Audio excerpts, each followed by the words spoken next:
So this is going to be a little bit of a different kind of teaching, different kind of talk than we usually do, where we open up the scriptures and looking at something. It's become a little bit of a tradition over the last several years where I take the last Sunday of the year. So this is actually now the last Sunday of 2022, as well as the first one of 23. Just the way the holidays have fallen, to, on a personal level, review my year. And that started a number of years ago. I was preparing a teaching that was on the theme of remember. Scripture talks about the importance of remembering, what God has done, what we've learned, successes, failures, all of those things, with an eye to both building on the successes and learning from the failures. So I was preparing that, and it's something I do regularly, and I felt prompted by the Lord to say, don't teach it, do it. Kind of model what you're talking about and do it on yourself with your own year. And so I did, and people really liked it. And so the next year I had someone come and say, hey, are you going to do that thing again? And it's become kind of a tradition. So we're not going to be opening up the scriptures today. If you're new or if you're new online, that's not what we normally do. We're a Bible-believing church, so that's what we normally do. But for this one, I'm going to take the time to talk about how I do it. And then the title of the talk is Mistakes Made and Lessons Learned. I tried to do one on victories won, and everyone said, no, we don't want to hear that. We want to hear your screw-ups. So I said, okay, all right, well, you can learn from those. So that's what we're going to do. And I'm doing this, though, partly with the goal, I hope, of encouraging you to do the same thing. Looking forward, looking backwards is a way to position ourselves to move forward. So we can build on the things that we've learned, the victories and the successes, the things we've seen God do, and build on those and keep going with them, and also learn from the mistakes and make some course corrections. Okay, so with that said, what I do is first I look at the calendar of the past year, and kind of just examine, use that as a reminder, what happened this year? Because some things I remember clearly, a lot of them I don't. Right? Do you know what happened last February? I doubt it. But so I look at the calendar. I look at the big events that happened. I keep a journal, so I read through my journal, and I'm looking for things. I'm looking for themes. I'm looking for things that were places where I failed regularly, or I succeeded regularly. I'm looking for the things that God said to me, and are there themes? Are there things that kept coming up over and over? I want to look as honestly as I can at what I did well and what I did poorly and why. Okay, if I had a habit of screwing up in a certain area, I want to know, well, why? What was it? What was going on there? Why do I keep making that decision? Because I don't want to keep making that decision. One of my life goals is to always make new mistakes, right? I don't want to just keep making the same old ones all the time. And just to be clear, one of the things I never do is beat myself up. I never look back at the screw-ups and mistakes and start beating myself up. And, the reality is, even when things look really stupid in hindsight, like you look back and go, what was I thinking? What did I do? The truth was, I was doing the best I could at the time. And I have long ago reconciled myself to the fact that sometimes my best just is not very good. So I don't beat myself up. I just want to learn from that so I can move on. So I take the time to look at that, think about it, reflect about it, pray about it. And like I said, I encourage you to do the same thing. And I say that with some nervousness because some of us in here have PhDs in self-condemnation, right? We are really good at beating ourselves up. You'll say some things to yourself that you would never, ever say out loud to somebody else. Right? But you'll say it to yourself. You got to just stop that, okay? It's not helpful. I don't know anybody who's ever beaten themselves up into being better. It just doesn't work that way, okay? So if that's you, you've got to understand that's a tactic of the enemy. It's not from God. So that's a whole other sermon. I won't teach that right now. So what I'm going to do first is just kind of give you a little bit of an overview of my year, and then we'll go through mistakes made and then lessons learned, so 3 parts. So my year this year, it was kind of the best of times and the worst of times. You know, there was an old sports show that talked about the thrill of victory and the agony of defeat. And I thought, yeah, that was kind of my year. It was a mixture of wonderful and horrible. So if I press into that, the year for me, 2022, started very discouraged. Because I did this review, and I looked at 2021, and I realized that of all the goals I set for 2021, I didn't hit any of them. Not one. And that's never happened. I mean, I don't know if I've ever hit all my goals, but I've never missed them all. So like, what the heck? Well, I guess I've got my goals for 2022, but with no excitement, no enthusiasm, just feeling like, well, didn't do it last year. Here we go again. Whee! You know, that feeling. It's very hard to recommit to goals after you've failed at achieving them, right? And just kind of got to suck it up. There's no natural energy with that. So I kind of started there, and then in January, the beginning of the year, we got a call from Anita's family in South Africa that her mom wasn't doing well.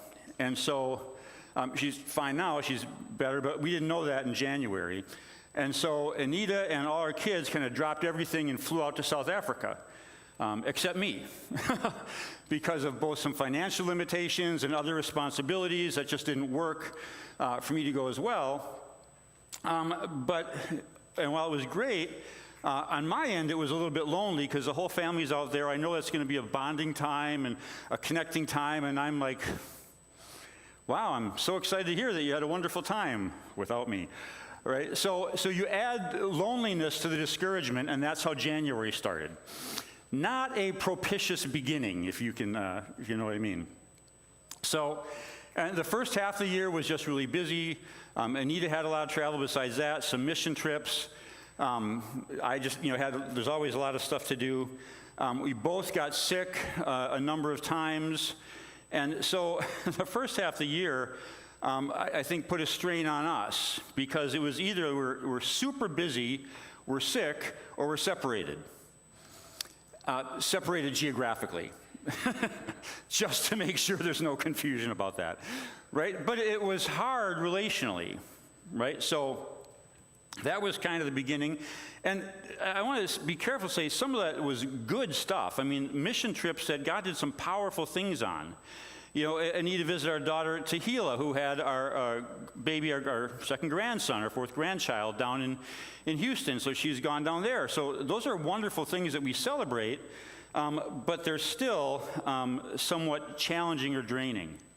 I will say, by the way, it's amazing to me that of all the children in the world, the cutest, smartest, most adorable ones are all my grandchildren. I don't know how that actually happened. I know some of you have a different opinion. That's okay. You're welcome to it. You're wrong, but you're welcome to it. I'm allowed to do that. Grandparents get to. So anyways, that was the first half of the year. Kind of a little overwhelming, frankly. And then the summer hit. And we rent out rooms in our house to Wheaton students. So in the summer, they're gone. So looking forward to, okay, we'll have the house to ourselves. It's summertime, it's great. And some of you remember, that's when the Katuntsevs arrived, who is, if you're not familiar, it's a refugee family from the Ukraine who came over and they got out with nothing. And we ended up taking them in for the summer. 7 of them who didn't speak English. Now, that ended up being a wonderful blessing. I don't regret it for a minute. But on the front end, it was costly, right? It meant we didn't get that break. We didn't have the time alone. Meant nonstop activity, extra work, all of that. I remember when Nita came and told me about the situation, and she didn't. I don't know if you even said the question out loud, but she's looking at me, and like, what the question is, that can we take them in? And I'm looking back at her, not saying anything, going, no. So I wasn't really excited about doing that, but it was one of those things where it's like, well, we're Christians. This is what we do. Someone's in need. If we can help, you help. All right, bring them in. And it was a huge blessing. They've become good friends. But it was a lot of extra stuff. And they moved out because God provided, and it was wonderful seeing how God provided. God provided a whole house for them that they're renting, which is like a block and a half from here. 3 days after they moved out, the renters moved in for the fall. So there was really no break. It was just crazy. So when the fall hit, then we had these new renters coming in, and two other things happened. I had been training, by the way, all this time to do another Ironman race in September. That was one of my unmet goals from 2021. And middle of July, I felt like God said, don't do it. Lay it down. You can't do it. I was like, clearly this wasn't God.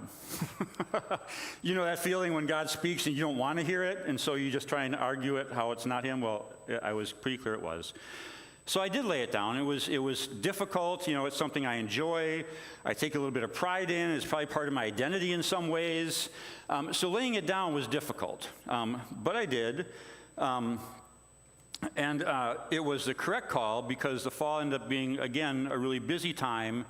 And in August, I would have been training 20 to 25 hours a week, doing some pretty intense exercise. So if I wasn't training, I would be tired from training, and I wouldn't have gotten much done.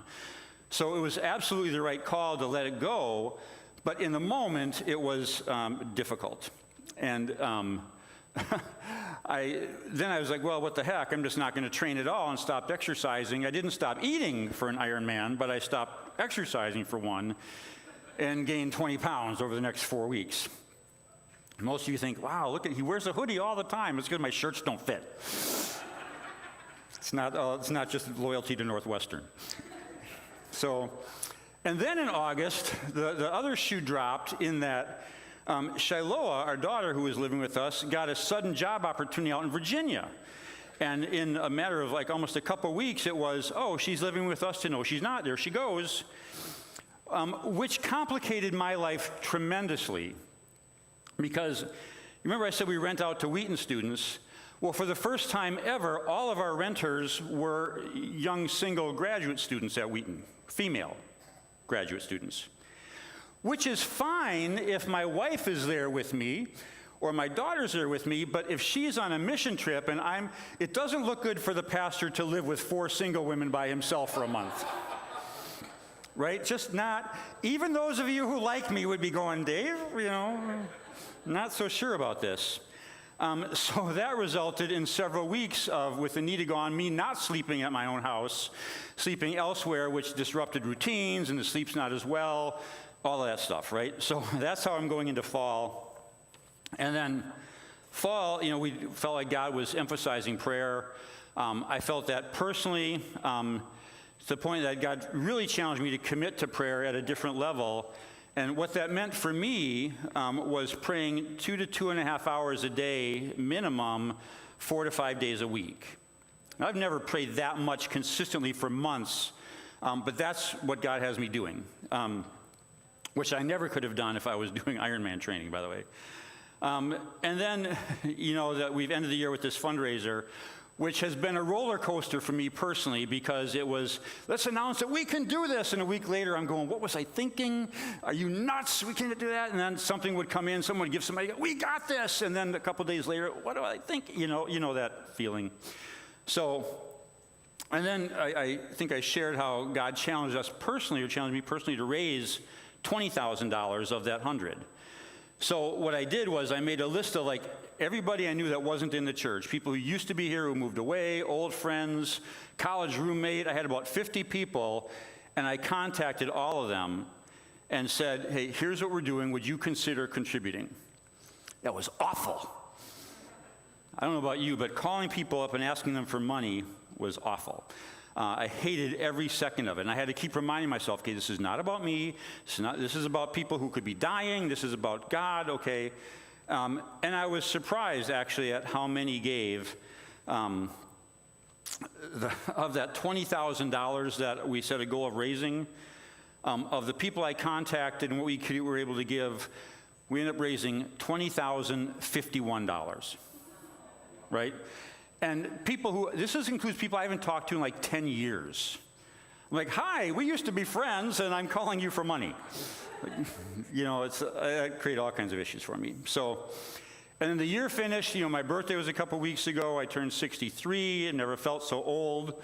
And then a week ago, it ended with my mom passing away. So you had heard that, not unexpected, but still a level of grief involved with that the day before Christmas Eve. So that kind of is how my year ended. So just to give you the big picture, now let's talk about the good stuff. Mistakes made and lessons learned. There were 4 particular mistakes I can look at, which is less than normal. Or 4 big mistakes, or consistent ones I made, I should say, okay? The first one was there were numerous times I realized, looking back, I gave in to a certain degree of self-pity. Playing the victim, oh, woe is me. They're all in South Africa, and I'm here by myself.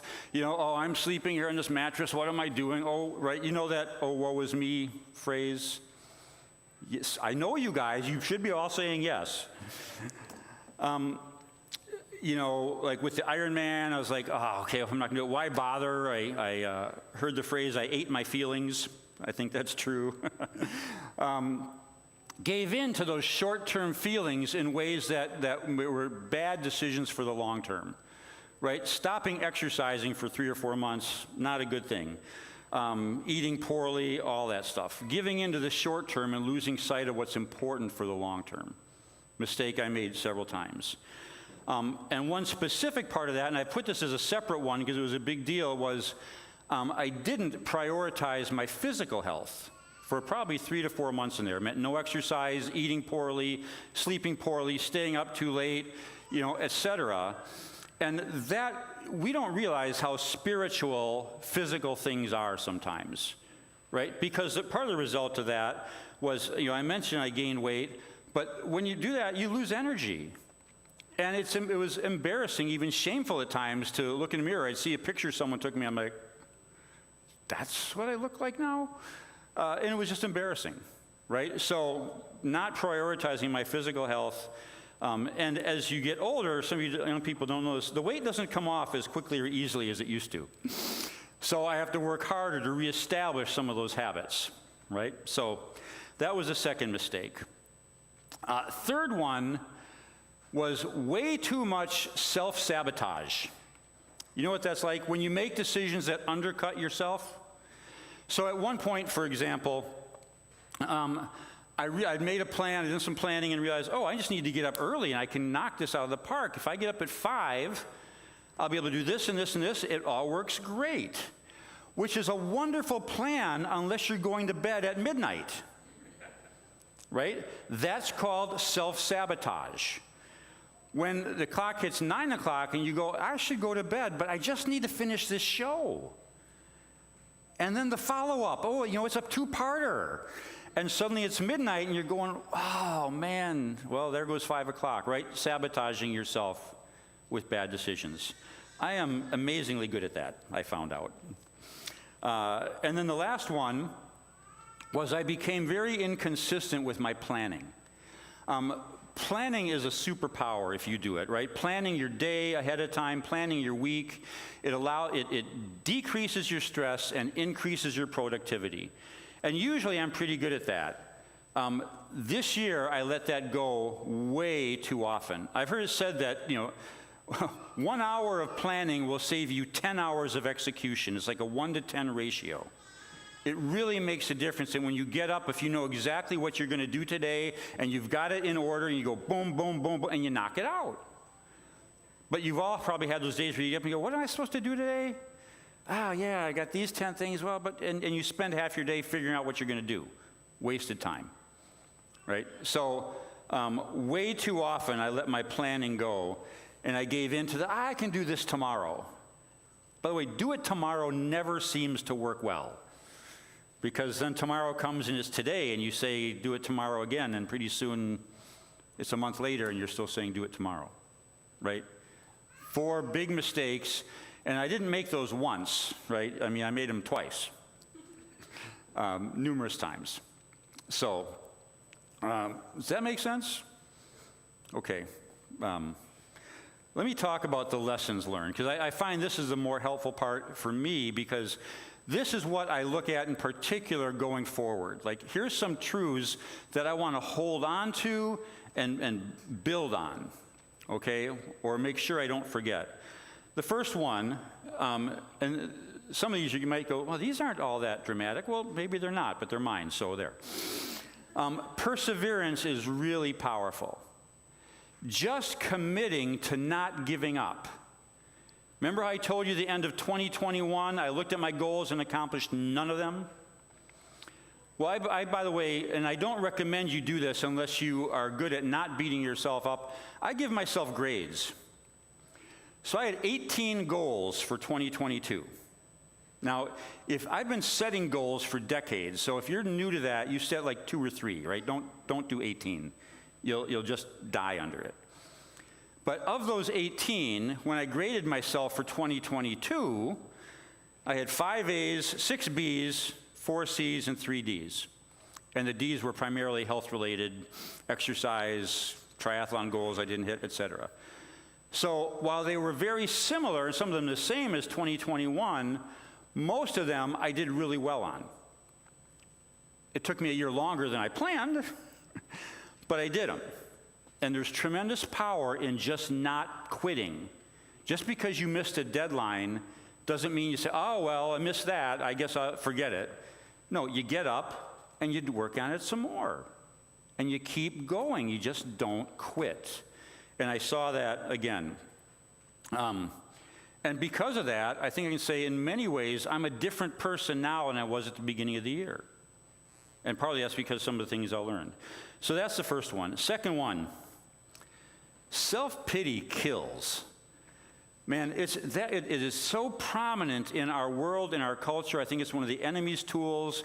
This idea, this message that you're a victim, right? That I'm a victim, and oh, woe is me. I feel so sorry. My life is so hard. Well, you know what? Look around you. Everybody's life is hard. You know, yours is not harder. It might be this week, and next week someone else's will be harder. You know, we go through seasons that are really hard and others that aren't. That's life. That's normal. But giving in to that self-pity, man, it's a killer. And I said, like, you know, I mentioned I turned 63 this year. For the first time in my life, I started feeling old, right? I'd gained weight. I could feel the creak as I got out of bed, you know. And I ended up getting hearing aids, you know. They're not in at the moment because it interferes with the microphone. But I lost some hearing in my upper registers. I'm like, man, that hearing, those are for old people. I'm not old. What am I doing with these? Maybe I am. Oh, no.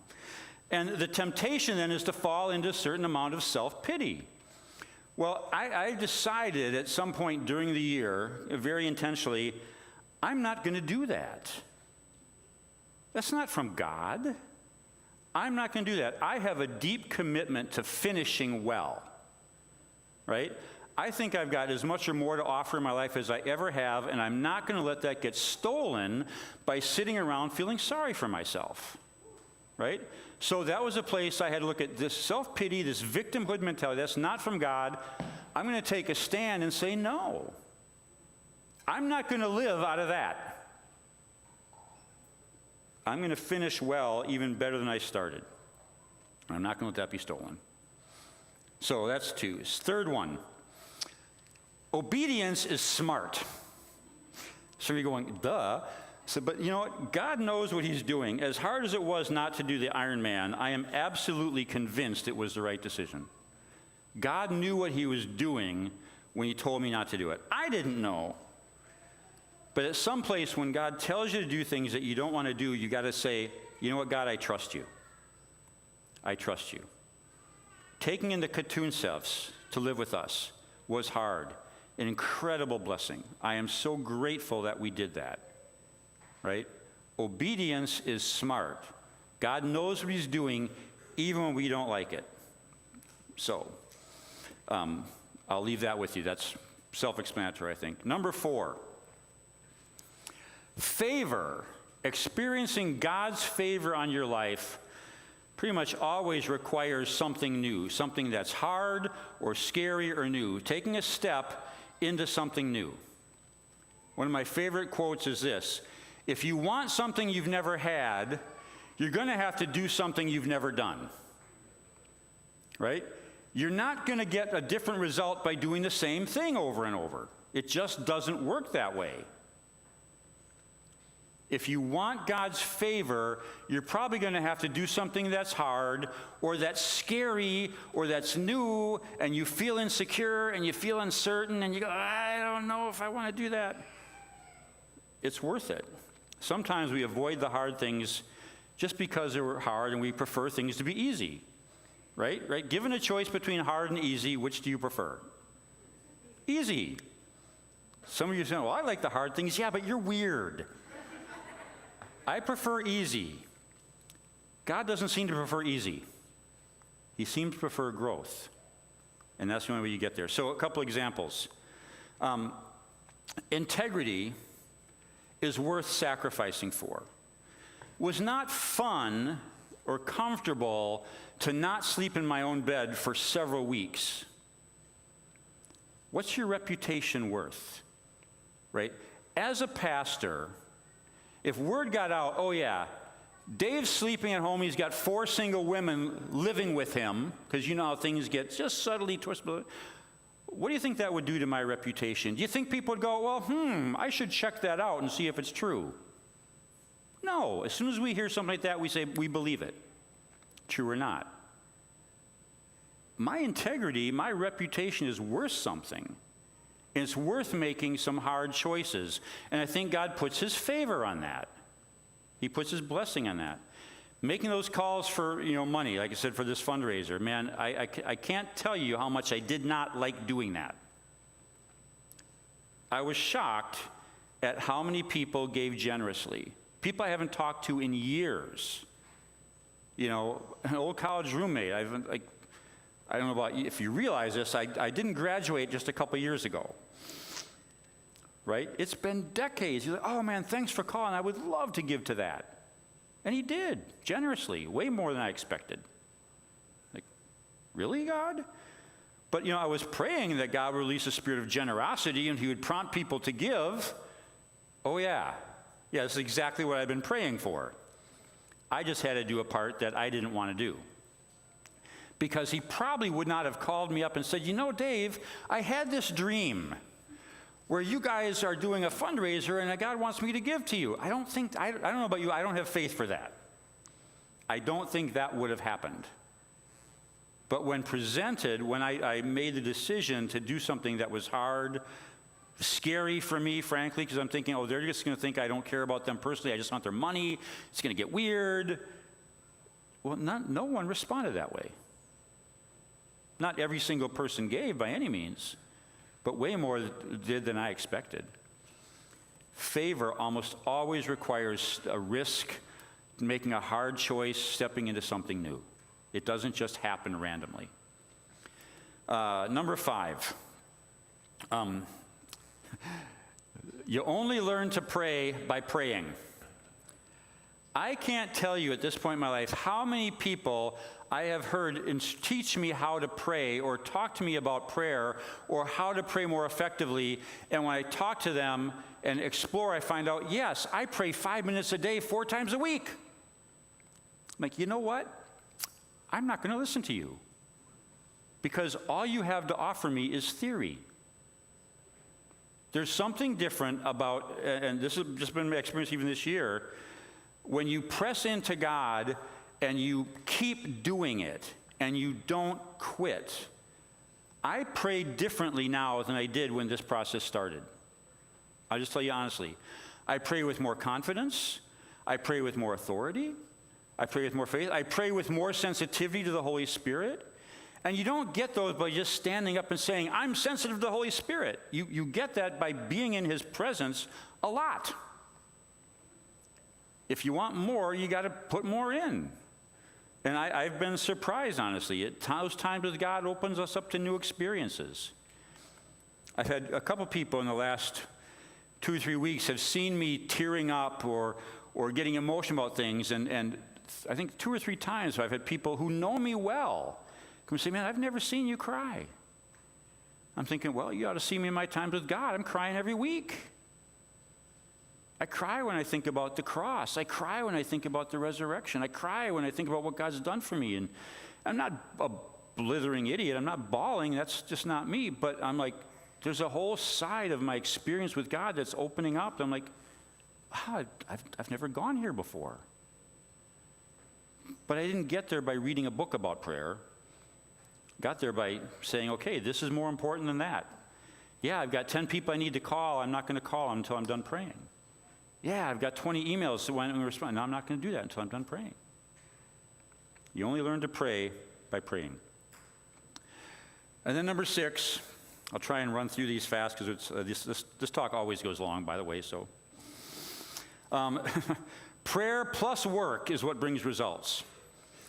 I realize I've had this experience. Many of you had. You pray and you pray and you pray for something. It doesn't happen, and you get mad at God and you say, "God, I'm praying so hard.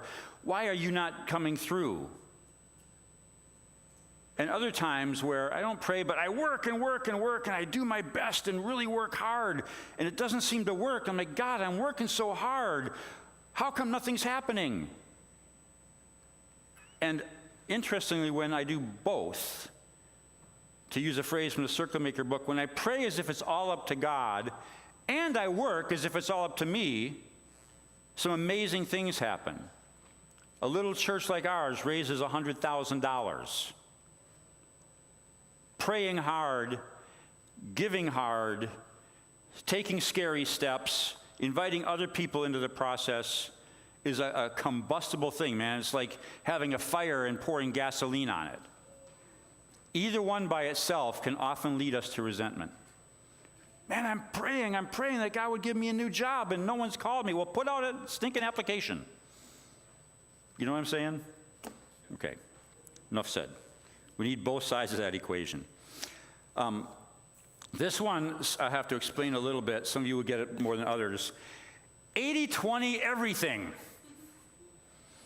How many of you know what I'm talking about? Right, everyone who's grown up in the business world. There is a general rule of productivity of life that says that 20% of your effort, of your work, actually brings 80% of your results, of your real productivity. And if you heard me as I went through the year, one of the words I kept saying was busy, overwhelmed, busy. That was my year. It was like stuff coming out of the woodwork that I didn't know how to do. It's like, oh, now I got to do this, I had to do that. You know, I run a business on the side. We felt led to expand that and launch a new division, which meant more work and all of this stuff. And at some point I realized I can't do it all. And I got ruthless about 80-20ing my life. So what that meant in the church was looking at all the things I do in the church, what is the 20% that has the biggest effect? And if I do nothing else, I'm going to do that 20% first, and I'm going to do it well. And the more I did that, interestingly enough, the more peace I had, the less stress I had, the better it was for people around me. What do you know? It works. And I start thinking about, well, I've got this other business aside. What does that look like? 20% of my work there is giving me 80%. Okay, what is that 20%? When I work out, 20% of my workouts are bringing 80% of the results. What are those? I want to make sure I'm doing those, right? And I have tried to take that principle and apply it to every area of my life as best I can. And I'm still learning to do it. I'm getting better as I go. But if there's one thing that I would recommend you, if you feel busy, it's to get serious about saying, what are the 20% that I do that really make a difference? Okay? And I said I've gotten ruthless about that. I can't run around and just do everything that I could possibly do. That's not time for that. So identify those things that make the biggest impact and do those. Probably don't only do those. I don't only do those, but I want to make sure I do those things well. Okay? It has greatly improved my productivity and decreased my stress. One of those 80-20 things is prayer. It's like, well, I suspect praying well and a lot is probably one of the most productive things I can do. No one knows it, no one sees it, but I suspect that makes a bigger difference than my calling 20 people on the phone and saying, hey, how you doing? So, 80-20 everything. Get ruthless about it. Say no to things. Unless I ask you to do something, then just say yes. But if someone else asks you, then you can say no. And then the very last thing, lesson from this year, and this will sound contradictory almost, or it could, because 80-20 is a productivity rule. How to be more productive, get more done in less time. Last lesson, productivity is not God. In our world, it tends to be, right? What matters is how much you get done, how fast you get it done, how well you get it done. That's how you get bonuses. That's how you get raises. That's how you get promotions. That's how you get noticed. But it's not God. So I mentioned my mom passed away. She's had Alzheimer's for several years. I go to visit her with my sister every week. That is completely unproductive time. She hasn't known who we were for the last couple years. She can't have a conversation. She couldn't have a conversation. She couldn't communicate. It's, in one sense, completely unproductive time. It's not advancing the kingdom. No one's getting saved. No one's getting healed, right? It's not intercession time where I'm praying. It's not even remembered because 10 seconds after you walk out the door, she's forgotten we were even there. In that sense, it's completely unproductive time that honors God and is doing exactly what He wants us to do. Some of the most important things in your life are not productive. Relationships are not necessarily productive. Spending time with friends, taking a Sabbath, resting is the opposite of productivity in the moment. And you know what? Everyone who says, well, you should take a Sabbath, what they say is, why? Because you'll be more productive then. It's like, no, maybe you're just supposed to rest, whether it helps you be productive or not. Maybe productivity is not God. That's probably a prophetic word to some of us. Sometimes, often I think, the most important things are not things that are obviously productive, but they matter. And looking back, especially on the years and my time with my mom, I am glad, and I would regret it if I hadn't taken that unproductive time to spend with her, to talk with her.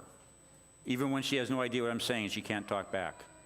I can't tell you how many times our time together was making funny noises at each other. When I can't even do it now. She makes these weird noises. And that's all we would do, would make faces. And she would go, and she'd kind of whistle, spit, blow. And I'd do it back to her. And I was like, this is ridiculous. I'm so glad there's no camera here. Completely unproductive. And something I think God looks at and says, well done, good choice. So, anyways, it's kind of a survey. If you are interested or curious about some of those and want to talk more, I'm happy to do that. But that's been my year.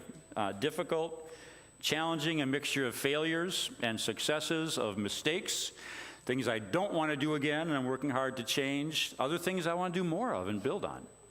And I say it all because I want you to do the same thing. But through it all, let me end this way, and then we'll go into communion. We can have the worship team come up, and we'll just start the year with worshiping. What I can tell you through this year, through all the ups and downs, is my confidence in the reality and the goodness of God has increased. And so when I look at 2023, the only thing I know for sure is there's going to be some things that are going to be curveballs, unexpected, that I have no way of anticipating. Guaranteed those will happen. But I'm more confident than ever that I personally and that we as a community face those walking with a good God who is faithful, who is smart, who is powerful, and we can face those with confidence.